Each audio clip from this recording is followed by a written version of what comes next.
This is the Global Podcast Network, where executives and professionals connect, share, and inspire. Stay tuned for the conversations that drive success.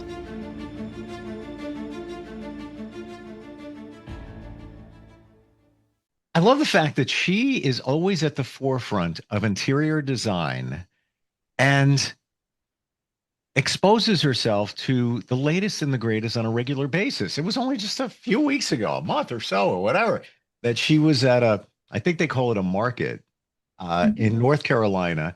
Now she's in Texas looking at other stuff to inspire herself, but also the clients that she works with and clients of Tab Interior Design. She's back with us, our professional of the year. Trish Bonney is on the program. How are you doing today?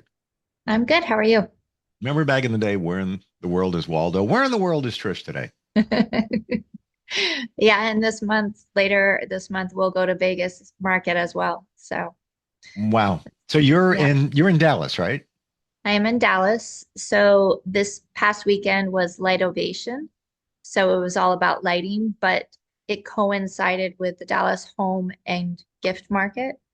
So we kind of did a little bit of both. And right now I'm sitting in an antique showroom. Are antiques still requested? Are they still big? I think antiques will always be a thing because one, especially this showroom in particular, has like I'm sitting on a sofa that is from Napoleon III time period. It still has original fabric on it, which is amazing to me. But these pieces are so well built. If they're taken care of, I mean, I don't mean to knock any furniture stores, but they're so much better than anything that we have today. Um, we in particular are here. I'm here with my assistant looking for pieces that we can turn into vanities for like a powder bath. Hmm. The other thing is there's amazing artwork in antique stores, but if you want to have something unique, and right now, a huge trend that is happening is people aren't worried about being trendy per se. They're worried about being more personal, unique, and making it a space very, very specific to their wants and desires. So for clientele who want like a unique powder bath, the vanities in here are very similar in cost to a brand new one. Brand new ones they're just plain and simple. There's some fun ones that you can find out there, but it'll be about the same cost. You could have a one of a kind. Nobody else is going to have it. And my favorite bathrooms are where we can put in antique pieces for you. I have an affinity for other time periods, even early 1900s, late 18, all of that. But here's the thing. I look in amazement, even right down to the clothing. Mm. How the heck did they do that with simple tools, simple machines? No real, well, was technology, high technology of their day. But, right. Even clothes, you look at pictures when photography first was a thing, 1860s, 70s, 80s, whatever. Like you look at that, like, how the heck did they do that? It looks like things that we wore today, but a better quality. Now you look at the furniture, even the homes that were built, like they didn't mess around. They did it so it's going to be strong and last. And it's just amazing what has been done. So I'm not even surprised to hear that piece that you're sitting on. Mm-hmm. Yeah, this is all hand carved. And yes, they did put paint on it, but this is all hand carved into the wood. It's not an applique. So Amazing. somebody sat here and took the time to carve this out. It's not glued on. And I mean, I don't know if I can show you very well, but the handles themselves or the arms of the chair are just so ornate and beautiful. And again, it's all hand carved. There's not applique pieces on here at all. And the original details of even the fabric, it's so immaculately done. And you can't see, we use staples now, or we use nail heads. You can't see any of that. And I don't know what they use, to be honest with you. I can't see any glue A lot of times you'll get furniture now and you see blobs of glue hanging off. Mm-hmm. Um, but even the frames on the artwork, so gorgeous. The art itself, so beautiful. So it's again, if you want to add more uniqueness to your space, antiques, in my opinion, are definitely the way to go. And yes, you're going to find some that are an investment piece, but obviously they will last you a lifetime. And again, it's one of a kind. You're not going to find anybody else. If you find anybody else with it's very, very, very hard because there are some pieces where like there's a whole bedroom set. So there might be two nightstands or something like that. And the gentleman here, they want to sell it as a set, but they are also allowing if people want to break it up. It's kind of first come, first serve. So technically, yes, there could be a second piece out there, but the chances of you finding it is very slim. I mean, I'm intrigued. The piece that you're sitting on, approximately, what do you think? What year is that from? I don't know. Napoleon the Third. I honestly don't know. It doesn't say the year on here. It just says Napoleon Third period. Um, but could the paint have been redone? Yes, because it is painted and or the paint has faded a lot because it is gray now and that wasn't a typical color back then. But Hmm. there's a whole set in this blue fabric. There's even a wing chair and some dining chairs that match it. Um, So but I what? So suppose interestingly, I just Googled it. The years that I just mentioned, 1850s, 60s, 70s, that was the Napoleon third period. yes. And the Wow. cushion, I mean, the cushion is great. It's all really nice. I would say in that time period you had to be very formal and sit up straight. This we're talking But about French influence too, by the way. correct. Yes. Yeah. So there's anything that you sit in, the seat is going to be different. It is a little bit lower because we as a generation have gotten a little bit taller than what they used to be. Well, But hello, Napoleon. yeah, yeah. Just saying. But to Yeah. do a bathroom vanity, it's pretty easy. You can, and a lot of them will already have, again, I wish I could show you around, but a lot of them already have gorgeous marble tops on them. If they're too low, you just put in a vessel sink so it sits up higher with a nice spout-like faucet. But there's some that are at the perfect height, which our height now is 36 inches. Um, Typically, that would have probably been a dresser for them. Yeah. But you can find great things in here if you repurpose, reuse. You're also, it's hugely sustainable. Is So, it and that's a big exciting? thing. Exciting for you to go into places like that and see these pieces for what they are. Yeah. That's one thing, but also to look at them in another way where, that would make a really cool vanity. Yes. Yeah. I don't want to change it that much. I just want to, because I do love to pay homage to what it is. Hmm. Changing it into a vanity is not that big of a deal. If it's a bunch of drawers, obviously some of them will not be usable, or we have a really good carpenter that we work with that will make the top drawers kind of a U-shaped. So we might have to mess with the innards of the piece itself. But I'm not, a lot of times I can, but I don't really like to. I can paint it. Um, but that's in special cases if somebody really, really wants a specific color. But we're not changing it a lot. But I do use a lot of antique mirrors to go with the vanities. And there's a ton in this location specifically. So this one is called Inessa Stewart's in Dallas, and it's in the design district of Dallas, which the design district of Dallas is great. There's a lot here to peruse through, and there are a lot of antiques. Mm. What else are you seeing? Normally we talk trends. Yeah. This is bucking the trend, unless the No, trend this is is to use antiques. right. I mean, if we got an upholster piece, generally I don't find pieces where the upholstery is in this great of shape. So if we find a sofa or something like that. Because a lot of people like mid-mod as well. And you'll find a lot of those pieces in places like this. Um, but we might reupholster them in newer fabrics. Again, I think we spoke about this at the last market I went to, which was in October or September. North Carolina, Um, right? yes, October. Brown is definitely very trending. Um, just really warm spaces, very inviting.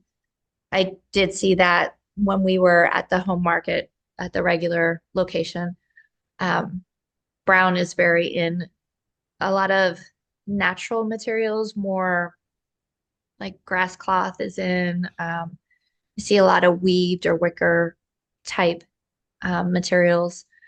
So we are definitely really honing in on warm and cozy, inviting, more earthy, organic looking items. Mm. Do you think that that's going to be around for a while? I do. We had a very long, cold time period, and COVID was mixed in with that time period, and Mm. a lot of people sitting at home.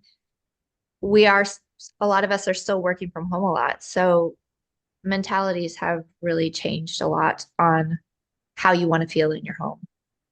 So So I think this is a good one. you're in Texas. Where you are, you just happen to have this antique market, but that wasn't the main focus of your trip, right?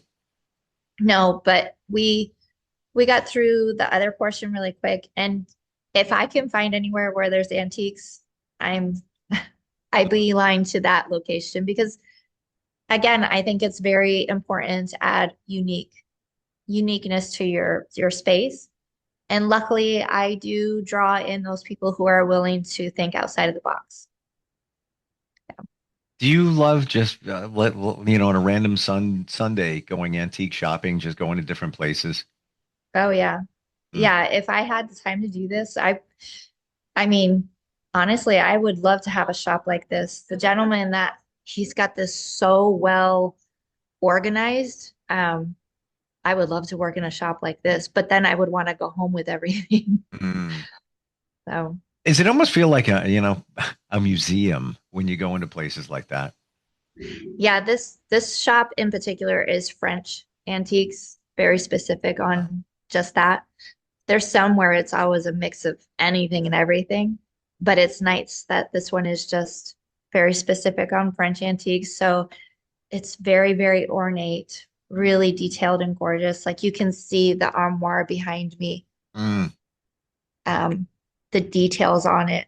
Again, they're not appliques. The craftsmanship is ridiculous. So amazing.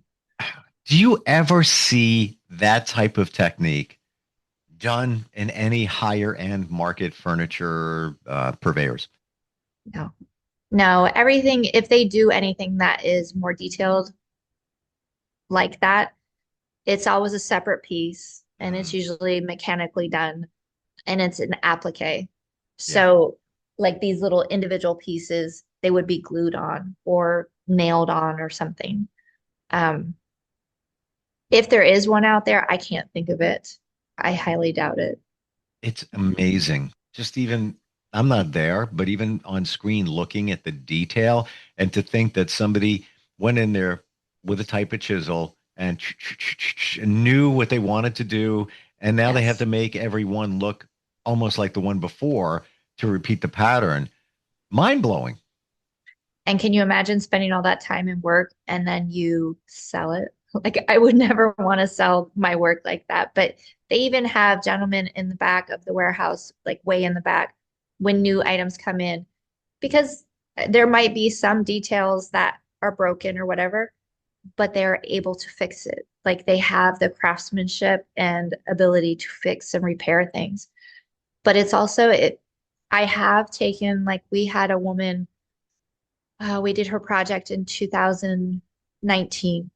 Um, her garage was full of antiques, heirlooms that were handed down from her family. And we were able to take, there was one chair. She was like, I don't think this can be fixed, but it was a grandparent. And it meant a lot to her. And she just really did not want to throw it away.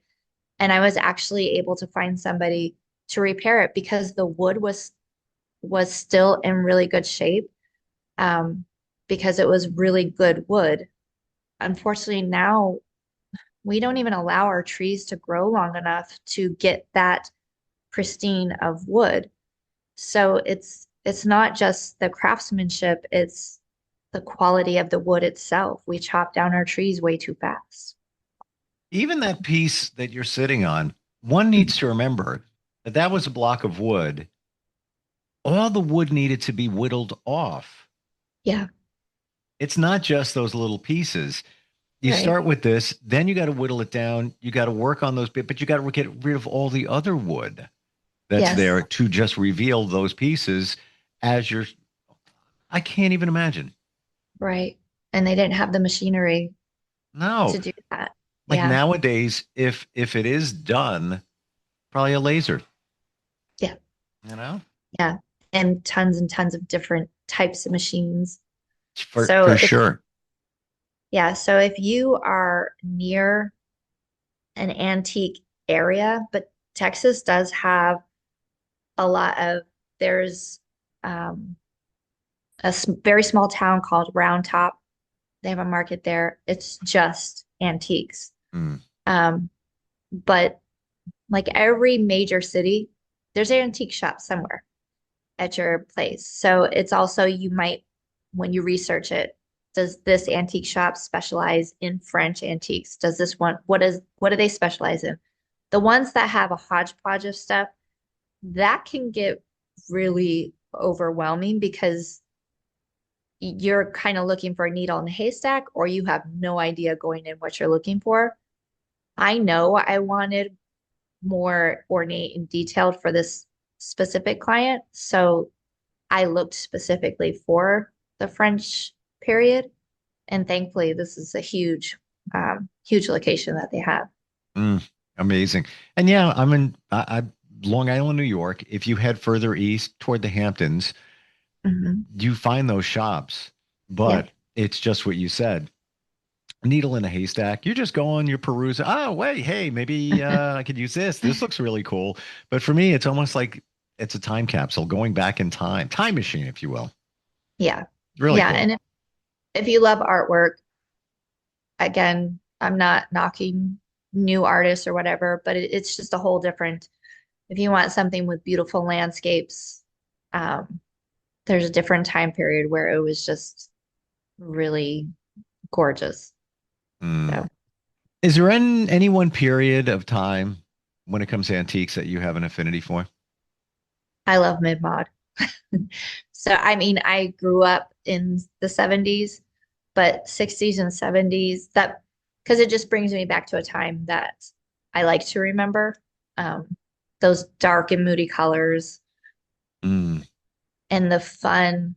They started getting into really curved shapes. And it seemed like mid-mod was a really fun, adventurous period when they were right Give at the me height of it, like rough dates. like 60s and 70s. But I Okay. mean, to a lot of people, well, to me, that doesn't sound old because I'm not that old. But at the same time, it's just I liked that the color story that they had. But honestly, like the extreme ornateness, I'm a designer, so I love all of it. But I love the ornate time period that this location that I'm in. Mm. You've got the dressers that have the beautiful curves and bellies to them, and the hardware, the cabinet pulls, their jewelry quality is just so beautiful. So There's you could, a distillery um maybe 10 minutes from where I am right now, probably not even that. And they created, I don't know why, but it's cool. And it's like a retro vibe. And it's just what you said, like sort of later 60s, 70s, where some of the brighter colors like that royalish blue, that orange, not orange, yellow, golden color yeah, Harvest Gold. couches. Yes. And even if you look at the legs on the furniture, it's the Mhm. ones that start out fatter and go much thinner Yep. down toward the bottom. Like even Yeah. TVs had that back then. Right. Yeah. But Yeah. it's The cool. big giant tube TVs. Yes. Yeah. Yeah. I do love that time period. But what I do miss is like, you know, this wasn't happening then. That was when they were getting more sleek. And believe it or not, that's what you consider modern is the 60s and 70s. Contemporary means it is more modern to today. Modern is that time period. Um, Well, when you think about it, that term back then, mod, was in. They right, even had mid-mod. they even had a TV show called the Mod Squad. It was like a police TV Oh show with yeah. three people. I think it was three, maybe four. Yeah. I think one woman, and the rest were men. And I think they worked at detectives, but they were called the Mod Squad. So I never thought of that. You know, that mod was that time period. Yeah, they definitely kind of cornered themselves when they termed that mid-mod or mid-modern Wow. century because it means that time period. So now I have to be careful when somebody says I like more modern um, furniture pieces. You have to be very careful. Okay, I show pictures. Do you mean this type of modern or do you mean this modern? Because one is contemporary and one is modern. There is a big difference there. So we have to be Yeah. careful when people say If that. they were referring to contemporary and you show them modern from the 60s and Correct. 70s, they would run. They would look at you and like, Yes. what the heck? And for anybody that wonders what we're talking about, the TV show Mad Men Yeah. was based in that period. Yeah. And you see a lot of the same type of architecture, furniture, clothing, and all of that. Yeah. Wow. Uh, Yeah. it's the older I get, the more I think it's cool. Back then when I was growing up with it, let's say you're growing up in the 70s or 80s and you look back like, look at that, oh, it's old. Now it's cool. It's kind of Yeah. weird how that all happens. We went to a store that had just wallpaper in it, Hmm. and they had a ton of mid-century modern patterns, and it was all in browns and yellow and green, like the olive green and stuff. And I know my assistant, she's in her 20s still, and you know, she's liking it. She's like, "Oh, that's so cool." And I was like, "Oh, that's old." But it's becoming mid-mod is very popular now too. It's people Well, are really bringing back. in many regards, old is new again. And even Uh-huh. clothing now, talk about the 70s. We went from skinny jeans to now with flares, Right. flare bottoms like from the 70s. And, she's 20 something. I'll bet you she or some of her friends have an actual camera that they walk around with and not their phone. And I want to like beat myself up for throwing away all my cameras from the 90s, like my Yeah. Nikon cool pics and all of those. I'm like, I wish I had those. Like it would be, you don't look weird when you're taking out, you don't look like Right. grandpa when you're taking out a camera and actually using a camera and not your phone. But old is new again. It's like, it's kind of Yeah. refreshing. That's funny that you say that because she said she got a digital camera for Christmas, And there you go. which we didn't have digital, but it looks like, an Well, old-fashioned camera. yes, it's not analog, but it is still a camera just to take pictures and not a Yep. phone that does everything else. Correct. Yeah. Um, yeah, I'm feeling that we're going to start going back to all of that stuff I hope so. because there's no social connection anymore. Especially Ex- AI, great, fantastic tool, wonderful, but it's pushing us back to writing things down in a notebook, to Yep. writing a letter, all those Right. kinds of things. Because I think we're going to crave that connection, and I think that connection will be back to some of those, call them antique pieces. All right, final question here. Yes. Something from the mod period, Yep. is that considered antique? It is now. Yeah. Okay. Unfortunately. It's so weird. Yeah. Your website, tabinteriordesigns.com, right? Yes. Yes. Uh, You can find all of our social media plugins there as well. I love what you bring to the table here. Even if it's an antique table, it's just like cool seeing all this stuff. And I'm still in awe of that piece that you're sitting on. Just I know. Me too. honorable. I'm like, I would be tiptoeing around that thing. Just amazing. Thank you for today, Trish. I appreciate it. We'll Yes. talk soon. Okay. Okay. Thank you. We'll be right back. This is the Global Podcast Network, where executives and professionals connect, share, and inspire. Stay tuned for the conversations that drive success.